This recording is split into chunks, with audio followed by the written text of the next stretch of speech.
특히 여기서 주목할 만한 점은 무과 대리응시자를 고용하는 비용을 유추할 수 있습니다. 대략 200량에서 300량일 것이다라는 것을 유추할 수 있는 증거가 나왔기 때문에 무과 폐단 연구하는 분들에게도 또 좋은 논문이고.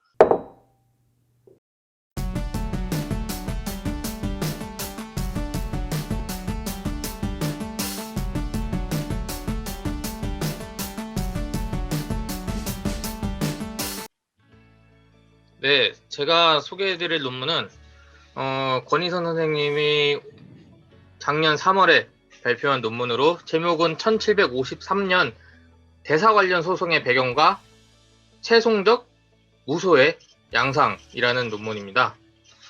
이 논문 같은 경우에는 1753년에 진주 출신의 하영상의 무고 소송을 기재한 등급 2반이라는 자료를 통해서 당시 이 하명상이 무소에 얽히게 된 사회적 배경을 살피고 조선시대 소송 관련 연구의 관점 전환의 필요성을 역설한 연구라고 할 수 있습니다.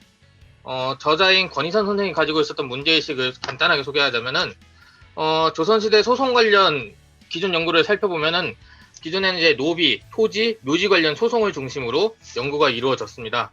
주로 재산적 가치를 지닌 특정 사물을 중심으로 소송을 한정하고 분류해서 연구해 왔는데, 저자인 권희선 선생 같은 경우에는 이 모든 소송의 범주를 이처럼 세 가지 물질로서 분류해서 보기에는 좀 연구에 한계가 있다라고 지적을 하고, 이에 따라서 단 하나의 범위로 한정하지 않고 복합적으로 바라볼 필요가 있다라고 해서 이 논문을 저술하게 됐습니다.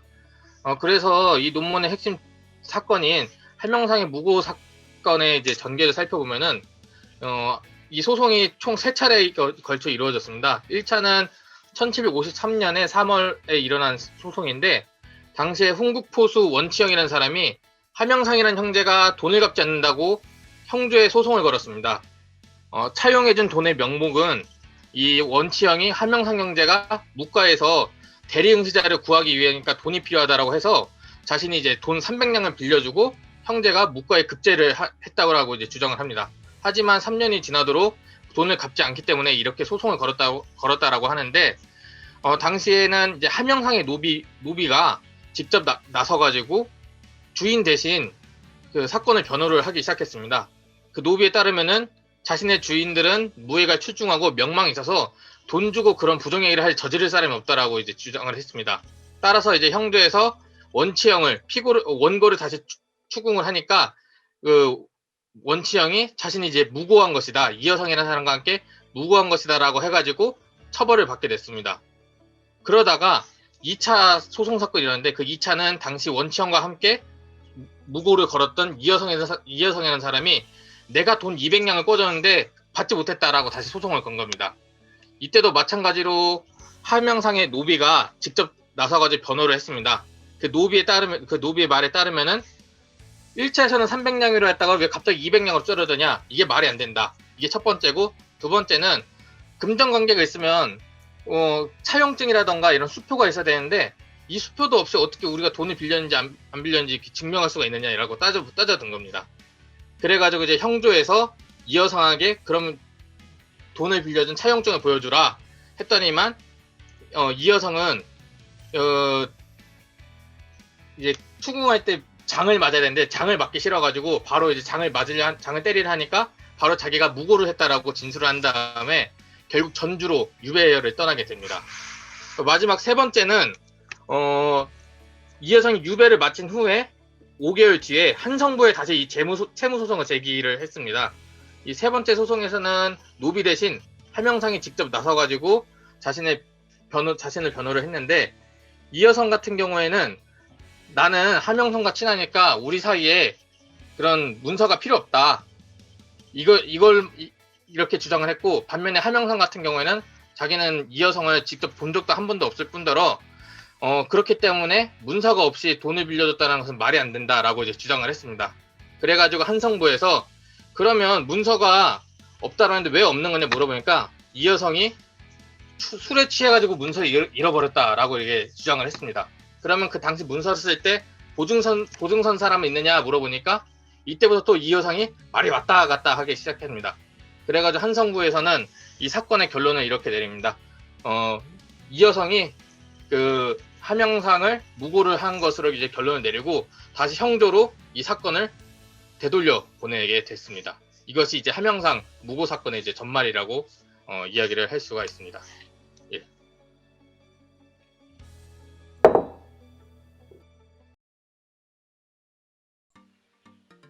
네, 발표 여기까지 맞죠?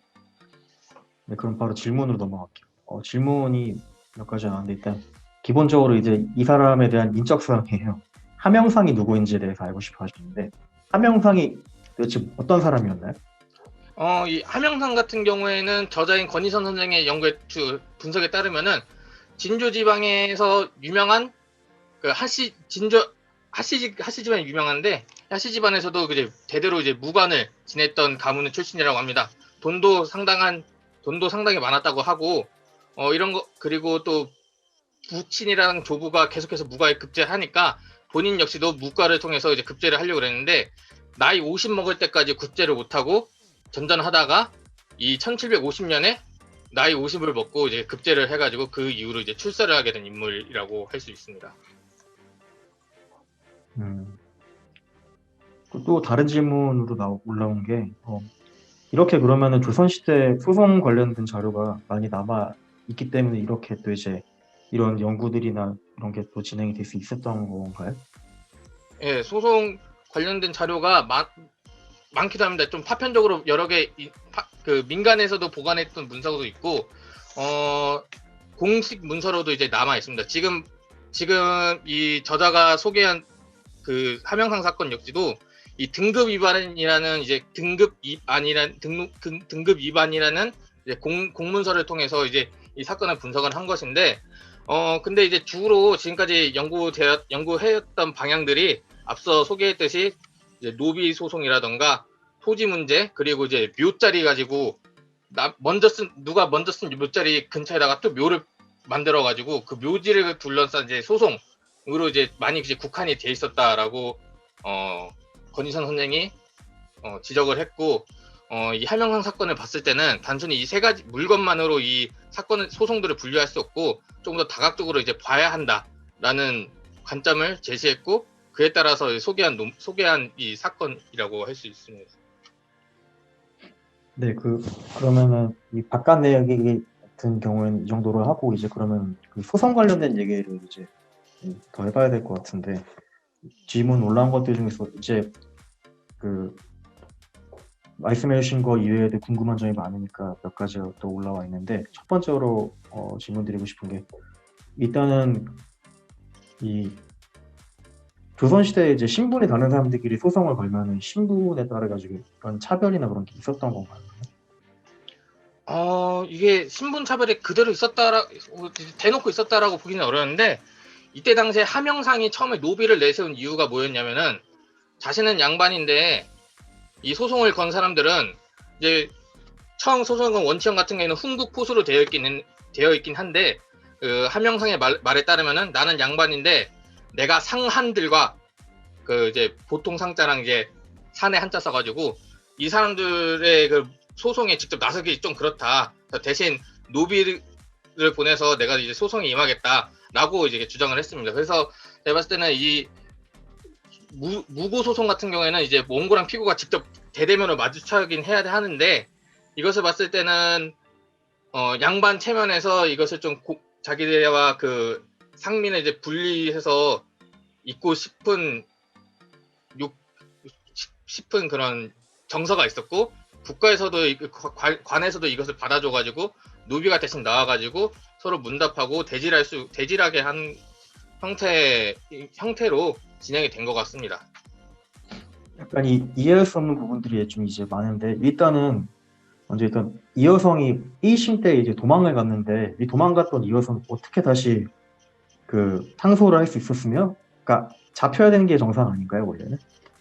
이게 잡히는 게 먼저긴 한데 이제 이 여성이 그때 당시에 직접적으로 이제 무고를 걸었다라고 처음에 원치형이 진술을 했다가 이것도 번복하긴 합니다. 이제 내가 개인적인 열이 받아가지고 어떻게 하면 함영상을 골터먹을까 해가지고 이 여성에게 상담 받았다가 이 여성이 이렇게 하면 좋지 않겠느냐 이래가지고 원래 처음에 그 수배가 떨어졌을 때는 이제 공범 이제 수범 정도가 됐었을 텐데 그 원치형이 진술을 번복함으로써 이 사람 그냥 간접적으로 그냥 제시만 해준 사람으로 이렇게 처지가 바뀌었기 때문에 이런 것이 가능하지 않았을까라는 생각을 합니다. 이거에 관해서는 권희 선생님도 이제 자세하게 설명은 안 하셔가지고 저도 그 정도로 추정을 하고 있습니다. 원치형의 진술이 바뀌었기 때문에 이 여성의 처지도 바뀌었다라고 이렇게 볼 수 있을 것 같습니다. 네, 그리고 또 다른 의문점이 있는 건데, 이 사건 자체가 지금 일어난 게 함영상이라는 사람이 그 문과시험에 대리 시험을 이제 맡겼다는 게 문제가 돼가지고 이게 그 소송으로 올라오게 된 건데, 이거에 대해서는 이제 따로 어떤 뭐 처분이나 그런 게 안 내려졌는지 그것도 궁금합니다. 일단은 이 여성과 원치형이 주장했던 게 무고로 처리가 됐으니까 함영상이 대리시험 쳤다라는 것 자체가 성립이 안 되는 걸로 결론이 났습니다. 근데 다만 형제에서도 계속 의심은 하긴 합니다. 왜 굳이 수많은 수천 명에 달하는 무과 급제자 중에서 어떻게 함영상한 사람을 탁 뽑아가지고 그것도 심지어 진주 출신의 함영상을 탁 집어가지고 계속해서 세 차례에 걸쳐 소송을 진행했느냐에 대해서 의문을 갖긴 했지만 일단 원고들이 다 이제 무고한 것으로 결론이 나니까 이것에 대해서는 이제 따로 조사는 하지 않은 걸로 됐습니다. 마지막으로 또 질문 드리고 싶은데, 그러면은 이 함영상의 사건이 이제 마지막에 3차까지 갔는데, 그 종래는 이제 형주로 사건이 입찰이 됐는데, 그 다음에 어떻게 된 건가요? 형주로 이첩이 되면은 이제 형주에서 이제 처리가 됐을 텐데 거기에 대해서는 아직 기록이 남아있지는 않아가지고 연구가 이제 이첩된 걸로 끝내고 그 다음에 이런 현상이 나타냈던 사회적 배경에 대해서 이제 분석을 하는 것으로 이제 논문이 진행이 되거든요. 그런 점에서 봤을 때 이 논문을 한마디로 정의를 하자면은 어디로 튈지 모르는 논문이라고는 할 수가 있습니다. 그래서 이제 조선 후기 과거제 특히 이제 묵과 운영에 있어가지고 묵과의 폐단 사례 중에 하나로서 특히 여기서 주목할 만한 점은 묵과 대리응시자를 고용하는 비용을 유추할 수 있습니다. 대략 200량에서 300량일 것이다 라는 것을 유추할 수 있는 증거가 나왔기 때문에 묵과 폐단 연구하는 분들에게도 또 좋은 논문이고 또 노비가 직접 소송에 나와가지고 주인을 대신해서 나와가지고 양반 관리들 앞에서 그 변호를 한다는 점, 이걸 봤을 때 조선 후기 노비제가 어떻게 운영됐는가, 노비란 존재를 우리가 어떻게 봐야 하는가에서도 또 중요한 자료가 될 수도 있고, 또 조선 후기 한양 내에서 이루어진 사법체계, 또 그 분위기도 한번 쭉 살필 수 있는 점에서 다양한 연구에서 중요하고 재밌는 사료로 활용하기에 적절한 논문이라고 할 수가 있습니다. 그래서 이제 발전 가능성이 이제 무궁한 논문 단초를 제공했다라고 볼 수가 있을 것 같습니다. 네, 아주 흥미로운 논문 주제였습니다. 그러면 저희는 그럼 여기서 그러면 이제 마무리를 하도록 하겠습니다. 예, 고생하셨습니다.